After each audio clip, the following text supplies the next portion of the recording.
So today we're going to talk about early detection of silent liver cirrhosis.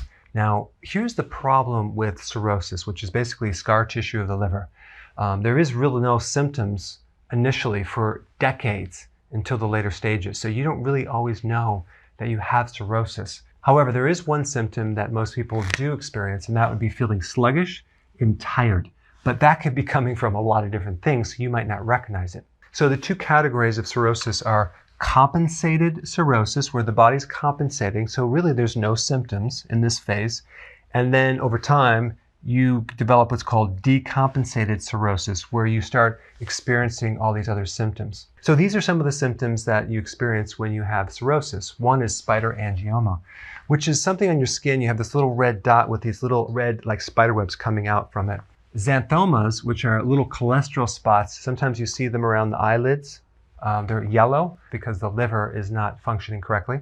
Jaundice, where your whites of your eyes become yellow and also your skin starts to become yellow. That's liver damage. Thinner skin, because you can't make collagen anymore, so you get this paper-like skin on the back of your hand, and you can see it pretty much all over. And then you have something called ascites, which is a fluid-filled sac around your midsection. It might look like it's a fat gut, but it's really fluid that's leaking out from the liver, creating like a pot belly. Next one, gynecomastia, which is basically breast tissue. Club fingernails, okay? So they're like a little square, little clubbed shape. Edema in the lower leg. You see this very, very often with liver damage, and you press your finger in the lower calf or the lower part of the leg and you leave a little dent. Okay, that's edema, it's swelling. Red palms, confusion, bruising, itchy skin, itchy feet, cognitive issues. So your focus, your memory, your concentration just isn't there. So if you do research on cirrhosis, you see that people get a list for a liver transplant. They're put on maybe some supportive medication for other diseases, but they don't really tell you what to do to prevent it, or they don't give you advice to what to do naturally. But there's a lot of confusion on this, okay, that I want to sort out right now, because they'll say that cirrhosis is associated with non-alcoholic fatty liver disease, and non-alcoholic fatty liver disease is associated with diabetes and metabolic syndrome and obesity. And so you just need to lose weight and manage your diabetes symptoms. But they don't really sort out cause and effect and what comes first, second, and third. Well, I'm just going to explain right now very simply. It all starts with something called insulin resistance, okay? And that's created from alcohol, or if you're doing a non-alcoholic fatty liver disease, it could be created from junk food, a high carbohydrate diet, sugar, frequent eating, drugs, legally or illegally, or even a virus could actually trigger insulin resistance, okay? When you have insulin resistance, you also have high levels of insulin, okay? Then you're going to get inflammation. So this condition creates a lot of inflammation. The inflammation will also make the insulin resistance worse. Then comes the fatty liver. 65 million Americans have a fatty liver.